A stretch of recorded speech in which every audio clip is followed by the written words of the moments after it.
La gran tormenta. Definitivamente, en algún momento de la vida, y sin importar dónde nos escondamos, las vicisitudes, los problemas, las aflicciones nos pueden alcanzar. Hemos navegado en diversos problemas, en diversas situaciones y adversidades, pero hay una garantía que tenemos en medio de ellas: el Señor nos sigue tomando de su mano. En base a esta realidad, en que en la experiencia hemos vivido tormentas, el día de hoy permítame hablarle de las percepciones del creyente ante las grandes tempestades de la vida. En definitiva, siempre vamos a tener tormentas, pero lo importante es saber cómo debemos de reaccionar ante las tempestades. Y en la palabra del Señor encontramos justamente cómo es que como creyentes debemos de reaccionar ante estas dificultades. ¿Cuáles son las percepciones que el creyente puede tener en medio de las tempestades?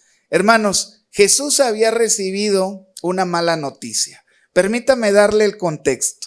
Ubíquese conmigo en Mateo capítulo 14, versículos 11 al 16. Jesús había recibido la trágica noticia que Juan el Bautista había sido asesinado. ¿Y usted recuerda cómo fue? Su asesinato fue a través de la decapitación. Y entonces, al recibir él la noticia, ¿qué es lo que intenta hacer el Señor Jesús? Pues a través de la tristeza, todos hemos perdido a un familiar querido. Y siempre en ese momento queremos hacer luto. Algunos quieren estar solos. Algunos no quieren que nadie les acompañe en ese momento. Vamos a la crónica de Mateo 14, 11 al 16. Y fue traída la cabeza en un plato y dada a la muchacha. ¿La cabeza de quién? De Juan el Bautista. Y ella la presentó a su madre. Entonces llegaron sus discípulos y tomaron el cuerpo y lo enterraron. Y mire, ¿qué hicieron? Y fueron y dieron las nuevas ¿a quién? Oyéndolo Jesús, mire la reacción. Se apartó de ahí en una barca a un lugar desierto y apartado. Y cuando la gente lo oyó, le siguió a pie desde las ciudades. Y saliendo Jesús, ¿qué hizo? Vio una gran multitud y tuvo compasión de ellos y sanó a los que de ellos estaban enfermos. Permítame comentar lo que se está suscitando. Jesús recibe una noticia de que su primo hermano había fallecido. ¿Y sabe por qué lo habían matado? Por causa justamente del ministerio que se le había entregado a Juan. ¿Sabe cuál era ese ministerio? Ser la voz que clama en el desierto y que abre el camino para que el Mesías viniera. Jesús se sentía también culpable justamente de esta situación, porque sabía que él era el Cristo. En este sentido, él decide apartarse para hacer luto. Jesús tenía una profunda admiración por Juan el Bautista, pues recordamos que cuando Juan titubeó y dudó y mandó a sus discípulos a preguntarle si Jesús era el Cristo que había de venir, la respuesta de Jesús fue impresionante. Hizo una referencia a que de entre los nacidos de mujer, ninguno más grande como Juan el Bautista había nacido. La admiración era profunda. En este contexto, con el corazón adolorido, el Señor decide subirse a la barca, apartarse de todos. Quería estar a solas. Pero mire, esto es maravilloso porque Jesús va en la orilla de la playa y la multitud se da cuenta que Jesús va en esa barca. Y cada vez se hacía más numerosa. Y no quedó más que Jesús fijar su mirada en ellos. ¿Y qué dice que hizo? Dice el texto en relación a Jesús y la multitud que se acercó a ellos, les vio de pie en las ciudades. ¿Y qué hizo Jesús? Vio una gran multitud y tuvo compasión de ellos. Aquí hay un principio maravilloso. Jesús nunca está tan ocupado para fijar su mirada en medio de tu necesidad.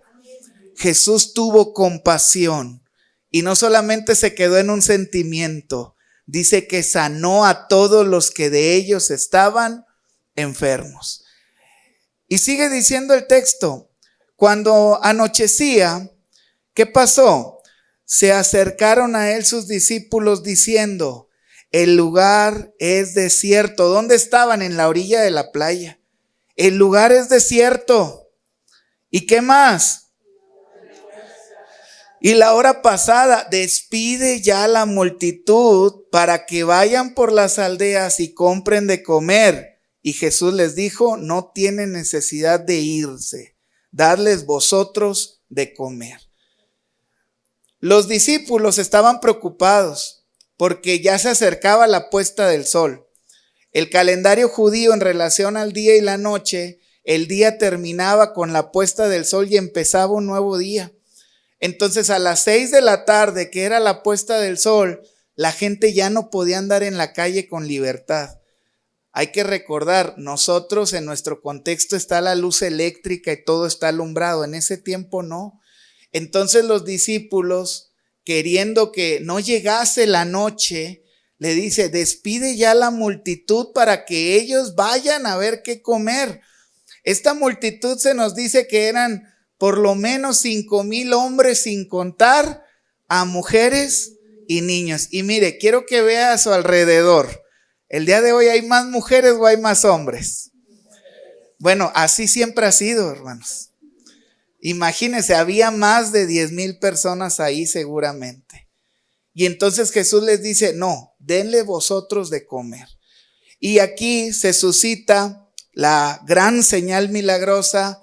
Pues vemos que con aquellos pocos pececillos, con aquellos pocos panes, Jesús hace ese milagro, alimentan a toda la multitud y sobran las cestas para que los discípulos también pudieran ser partícipes de esa bendición.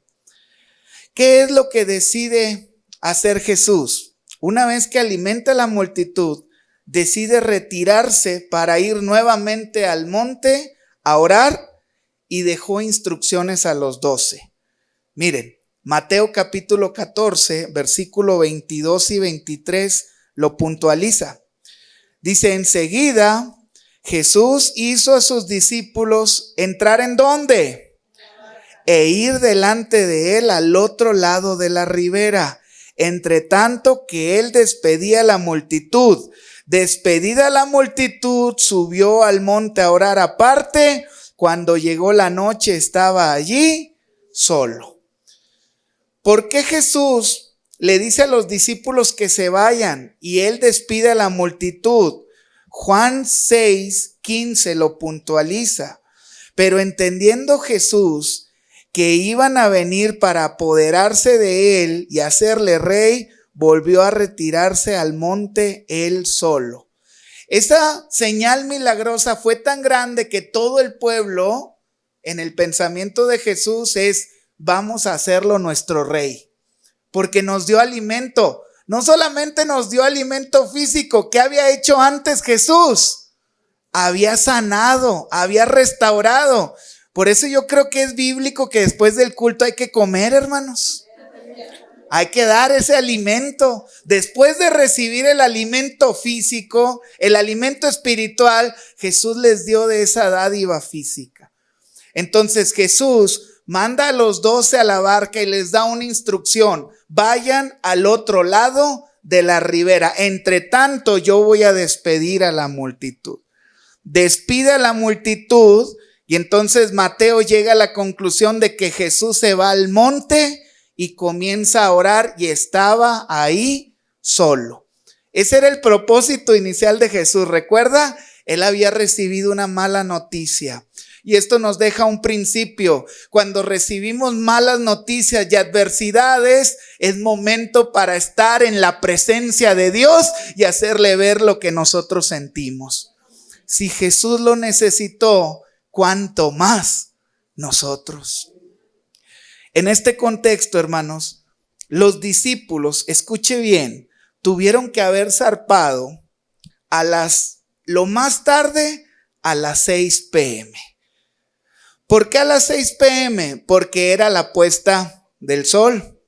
Entonces se ocultaba el sol y iba a iniciar un día nuevo y ellos no podían andar en las calles, no deberían de hacerlo porque era peligroso. Entonces los discípulos zarpan lo más tarde a las 6 de la tarde, que es cerca de la puesta del sol. Jesús acude a ellos, Mateo 14:25, acude, dice el texto, a la cuarta vigilia de la noche. Jesús vino a ellos andando sobre el mar. ¿Qué horario pertenece a la cuarta vigilia de la noche? La cuarta vigilia iniciaba a las 3 de la mañana y terminaba a las 6. Lo más próximo que Jesús se les tuvo que haber aparecido fue a las 3 de la mañana. Y a ver, vamos a contar. Si ellos zarparon a las 6 de la tarde, lo más tarde, y Jesús lo más próximo que se les apareció fue a las 3 de la mañana, ¿cuánto tiempo llevaban ya remando? 9 horas. Fíjense, esto nos va a ayudar para comprender con cabalidad el texto y saber lo que estaban experimentando los discípulos. Juan nos indica en la base bíblica inicial, Juan 6:19, que de la orilla del mar hacia el otro lado de la ribera, ¿cuánto era lo que habían avanzado? Dice ahí, ¿cuántos estadios? De 25 a 30 estadios. Es decir, aproximadamente entre 3 y 4 kilómetros. Cuando hacemos un análisis geográfico del mar de Galilea, se nos dice que lo más largo, la extensión en kilómetros, lo más largo tenía 6 kilómetros aproximadamente. Entonces ellos, cuando se les apareció Jesús, llevaban 9 horas remando y habían avanzado entre 3 y 4 kilómetros. Es decir, ¿dónde estaban? Prácticamente estaban en medio del mar. Esto nos ayuda porque una vez que nosotros asentamos esto, podremos entender que aún en medio de las situaciones críticas, aún en medio de los lugares más hostiles de la vida, Jesús sigue estando presente a nuestro favor. Nos desafía como creyentes entonces a depositar toda nuestra confianza en Cristo en los momentos de vulnerabilidad para recibir un beneficio mayor, tener a Jesús presente en nuestra barca. Vamos entonces a la primera percepción. ¿Está listo? Dile al que está a tu lado, ¿estás listo? Vamos a Mateo capítulo 14, versículo 24 al 26.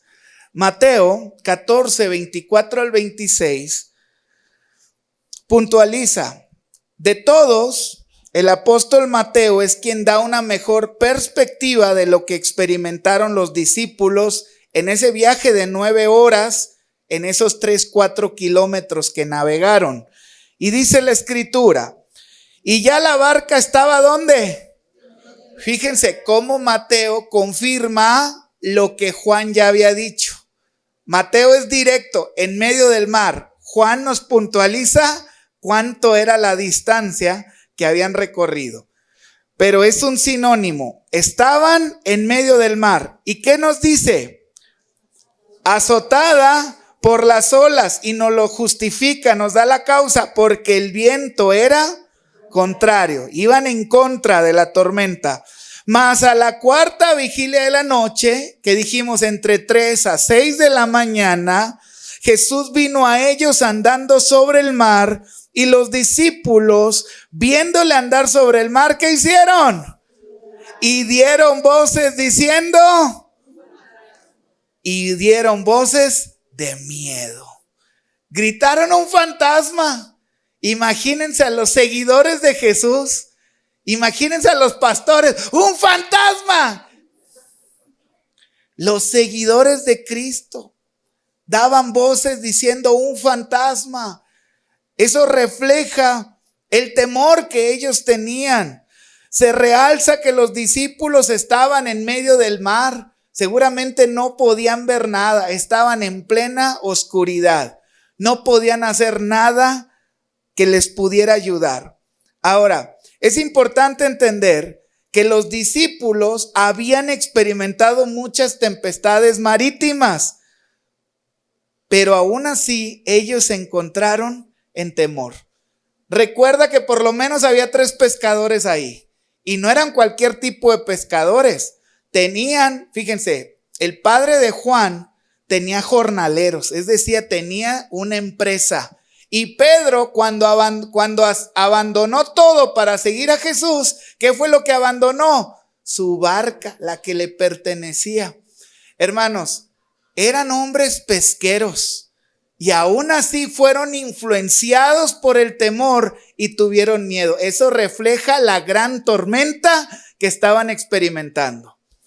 En algún momento de la vida quizá pudiéramos pensar que somos muy experimentados, que tenemos 10, 15, 20, 30 años en el caminar cristiano. Déjeme decirle que siempre puede haber una adversidad que va a superar nuestra experiencia, porque no radica en lo que nosotros podemos soportar, sino el que está al lado de nosotros mientras estamos en la adversidad. Pensaron que esta tempestad era para muerte. Pensaron que iban a morir. La expresión un fantasma deja la idea de lo distorsionado que estaba el enfoque de su mirada. El temor, ¿qué es lo que hace? El temor nubla nuestra percepción de las cosas. Jesús se le acercó. ¿Y qué hizo el temor? Los paralizó a tal punto que no pudieron identificar al mismo maestro que se les acercaba. Eso hace el temor. A veces la presencia de Dios está junto a nosotros, pero el temor no nos permite que podamos percibir la presencia gloriosa del Señor. Eso fue justamente lo que se suscitó en los discípulos. Pero Jesús les responde, Mateo 14:27. Pero enseguida Jesús, al escuchar las voces de miedo, Jesús les habló diciendo, ¿qué les dijo? Y es el mismo que en esta tarde nos dice, en medio de la lucha, en medio de la adversidad, en medio de la aflicción, es el mismo que nos dice, ten ánimo, yo soy el que soy. Y entonces, Juan 6:21 nos testifica qué fue lo que hicieron los discípulos inmediatamente al identificar que se trataba de Jesús. Juan indica esta respuesta. Ellos entonces con gusto, ¿qué hicieron? Le recibieron en la barca, la cual llegó enseguida a la otra tierra donde iban. Juan recalca que la respuesta, yo soy, fue suficiente para que ellos pudieran reconocer que Él era el Maestro. Hermanos, es el mismo Jesús que hoy nos dice, yo soy. No tengan miedo, tengan ánimo. Yo estoy con ustedes todos los días hasta el fin del mundo. Vemos entonces que la primera percepción ante la tempestad puede ser el temor. Y esta fue la reacción de los discípulos. ¿Cómo reaccionamos ante la adversidad? Los discípulos reaccionaron con temor. Pero mire, esta no es la única percepción o reacción ante la tempestad.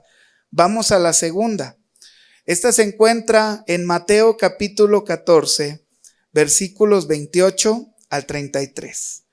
Vaya conmigo, Mateo 14, versículos 28 al 33.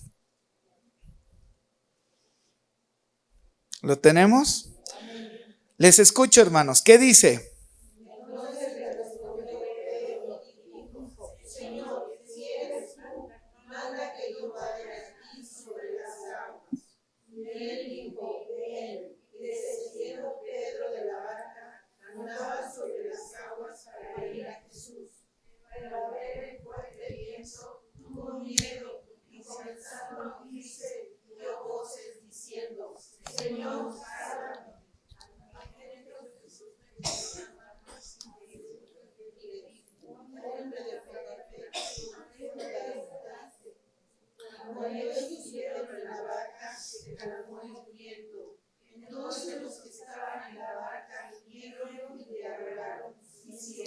verdaderamente.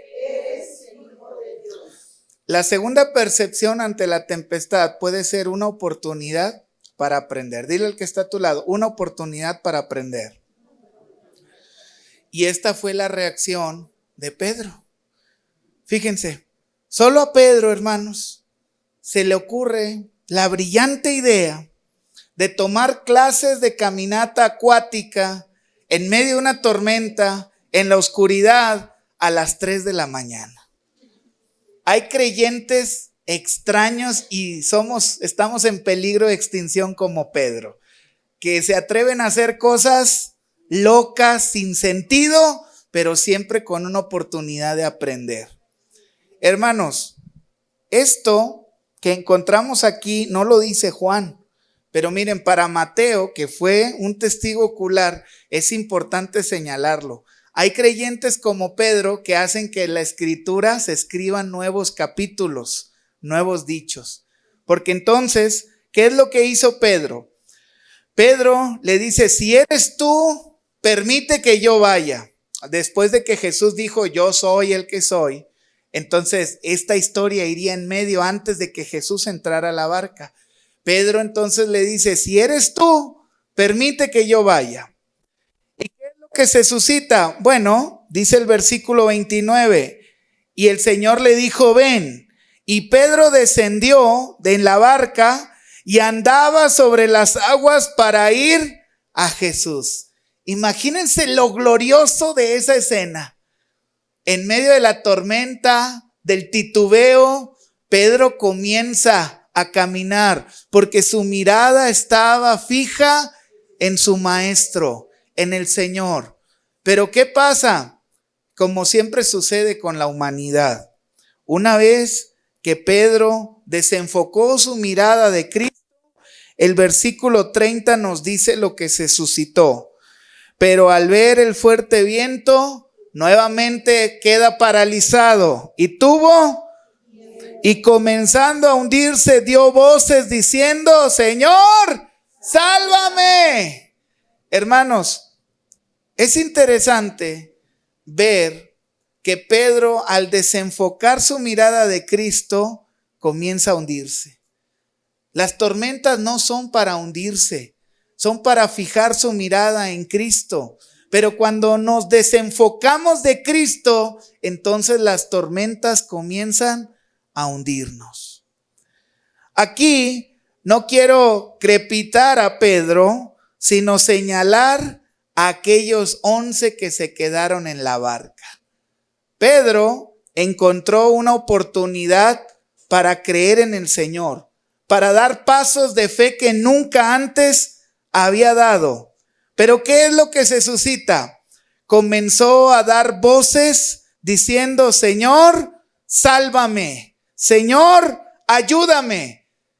Yo no creo que Pedro haya dado tantos pasos. Y yo creo que estaban más cerca y tenían más posibilidades de rescatarlo. ¿Quién? Los 11 que se quedaron en la barca. Que el mismo Jesús que le extiende su mano. Creo que hemos escuchado cosas negativas en relación de Pedro, de su falta de fe. Yo quiero enfocarme en aquellos 11 hermanos. Porque ¿qué es lo que hace el temor? El temor distorsiona, paraliza, no nos permite que podamos ser de bendición a otros, ayudar a otros. Si Jesús no hubiera estado ahí, aquellos 11 paralizados por el temor no hubieran podido rescatar a Pedro. Y eso es justamente lo que crea el temor, una mente dividida. Nubla completamente la perspectiva y no nos permite actuar conforme a la voluntad de Dios. Recuerda qué es lo que se le dice el Señor a Josué para su liderazgo. Se lo saben. Mira que te mando y seas, ¿no qué? Porque Jehová tu Dios. Si usted comienza a ver el análisis bíblico en cuestión al temor, Dios siempre le sigue pidiendo a sus siervos que no tengan temor, porque el temor es una condición que paraliza y el temor, el antónimo del temor, hermanos, es la confianza. Es que no puedes depositar tu confianza en Dios. Por eso es una mente dividida. No se puede confiar y tener temor. En este sentido, el punto es este. Cuando la tormenta viene, esta puede ser un tiempo oportuno para aprender, para hacer algo nuevo, algo que nunca antes habíamos hecho. En medio de la tormenta uno debe atreverse a creer de forma diferente. Nuestra iglesia ha creído de una forma diferente y por eso entonces buscamos a los necesitados, a los que tienen vicisitudes, a los que tienen aflicciones. Cuando nos atrevemos a creer en el Señor, comenzamos a dar pasos de fe que nunca antes habíamos dado. Una tormenta es una gran ocasión para reconocer al que nos dice: yo soy el que soy. Para reconocer que el yo soy está con nosotros y que nuestra fe en Él nos permita destruir todo temor. Una tormenta es para aprender a dar pasos que nunca antes hemos dado. Y esto nos lleva entonces a la tercera percepción. La segunda, dijimos que es un tiempo para aprender algo nuevo. Y esta fue la reacción de Pedro. Pero la tercera percepción ante la tempestad se encuentra en Marcos capítulo 6, versículos 45 al 48. Marcos capítulo 6, versículo 45 al 48. ¿Qué dice, hermanos? ¿Lo tenemos? Marcos 6, 45. Léanlo enseguida.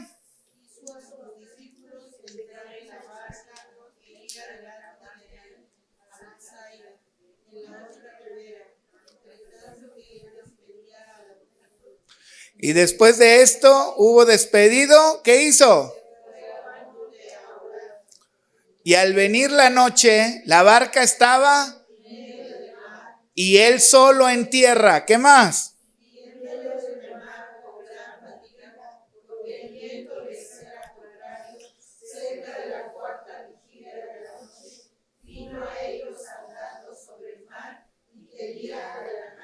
Hermanos, nuevamente se nos confirma todo lo que habíamos leído anteriormente.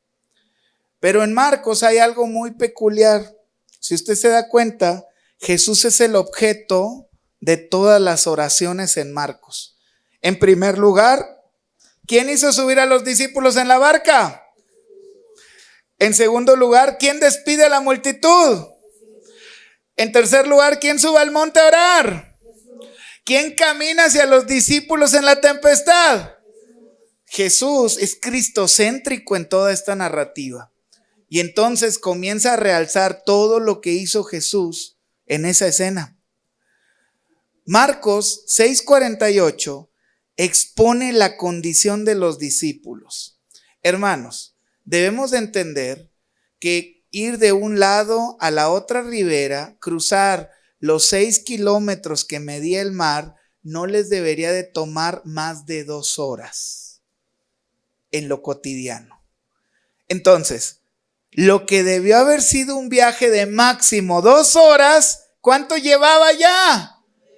Y estaban en medio del camino, en medio del mar. Todavía les faltaba otra mitad. Marcos 6:48 nos dice y nos especifica cómo estaba la condición de los discípulos. Y viéndoles remar, ¿con qué? ¿Cómo estaban los discípulos? Ya estaban fatigados, cansados. Llevaban 9 horas mínimo remando y no podían avanzar más de la mitad.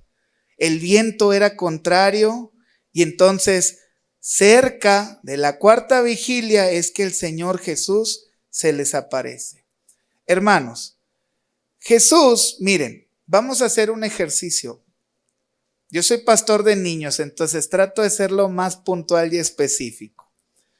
Aquí en medio está la playa. Jesús de la playa se fue al monte a orar. Y el análisis geográfico nos sugiere que de la playa, el lugar más cercano era el monte que estaba a 2 kilómetros. ¿Cuánta distancia hay entre la playa al monte donde está Jesús orando? 2 kilómetros, ¿sí? De distancia, sin contar la altura de la montaña, ¿verdad? 2 kilómetros. Los discípulos zarparon mar adentro. Tenían que llegar al otro lado de la ribera, pero ellos estaban en medio del mar. ¿Cuánta distancia había del medio del mar a la playa? Entre 3 y 4 kilómetros. Vamos a dejarlo en 3 kilómetros. ¿Cuánta distancia hay entre los discípulos y Jesús? Mínimo 5 kilómetros. Había 5 kilómetros de distancia. Había 15 kilómetros que los separaba. ¿Por qué es importante esto, hermanos? Porque yo no entiendo, para mí hay una gran dificultad de comprender el verbo con el que inicia Marcos 6:48. ¿Cuál es el verbo con el que inicia? Viéndoles remar con gran fatiga. Hermanos, a ver, vamos a hacer el cálculo. ¿Cómo que viéndoles si son las 3 de la mañana? ¿Cómo que viéndoles si Jesús está en una montaña a 5 kilómetros de los discípulos? ¿Cómo que viéndoles si hay una tormenta en medio de ellos? Hermanos, esto es maravilloso. No solo los ve, sino que sabía el espanto que había en ellos, el esfuerzo y el sacrificio. A pesar de todo, Jesús podía ver, porque no hay situación en la vida, en la experiencia humana, que pueda nublar la mirada que Jesús ha fijado sobre nosotros. Haya sido la enfermedad que sea, la condición que sea, la situación que sea, no hay nada que perturba y puede nublar la mirada que Cristo ha fijado sobre nosotros. Ahora, ¿recuerda quién los mandó? El que llama, paga. El que llama, sustenta. Hermanos, si estamos en una tormenta y Jesús nos envió a ese lugar, tenga la garantía de que Jesús, no va a haber montaña, no va a haber tormenta, no va a haber situación climática que perturbe la mirada que Jesús tiene en nosotros. Él ha fijado su mirada en su pueblo, en su iglesia, en los que le buscan con un corazón sincero. Ahora dice Marcos que Jesús se les acercó a ellos. Hermanos, sinceramente, para mí es inconcebible ver a un Jesús titubeándose en medio de la tormenta. Yo veo a un Jesús pisando fuerte, nada le desestabiliza, Él pisa fuerte en medio de la adversidad porque Él quiere ayudarnos a nosotros. No hay nada, escuche bien, no hay nada que pueda entorpecer el plan que Cristo tiene a favor de nosotros. Pero miren, Marcos señala un detalle que ni Mateo ni Juan lo escribió. Y este detalle está en el versículo 48. Y viéndole remar con gran fatiga, porque el viento les era contrario, cerca de la 4ª vigilia de la noche, vino a ellos andando sobre el mar. ¿Y qué era lo que quería Jesús? Adelantárseles. Y esto a mí me deja una enseñanza muy profunda. Hermanos, la tercera percepción ante la tempestad puede ser un tiempo para guiar a otros. Y esta es la reacción de Jesús. Es decir, Jesús, hermanos, no quería detener la tormenta. Jesús quería adelantárseles. Para los discípulos la tormenta era un tiempo para morir. Para Pedro fue un tiempo para aprender. Pero para Jesús la tormenta era un tiempo para guiar a otros. El propósito de Jesús, hermanos, no era dar clases de caminata acuática a las 3 de la mañana. El propósito de Jesús no era testificarles y decir que Él no era un fantasma. El propósito de Jesús, según Marcos, quería adelantárseles. ¿Por qué quería adelantárseles? Porque quería darles dirección aún en medio de la adversidad. Hermanos, esto es algo muy interesante, porque a veces estamos en medio de una tormenta, de una dificultad, de una adversidad y no encontramos la salida. El Señor nos ha permitido ejercer un ministerio de consejería y yo recuerdo que le dije al Señor: Señor, si tú no me das esta respuesta, yo no voy a poder servirte en esta área.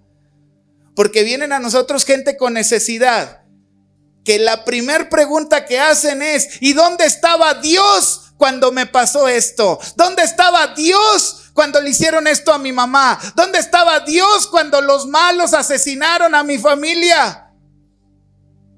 Señor, tienes que responderme esto. ¿Y saben cuál fue la respuesta del Señor? Yo estaba exactamente en el mismo lugar donde estuve cuando Cristo murió por tus pecados. Jesús murió por nosotros.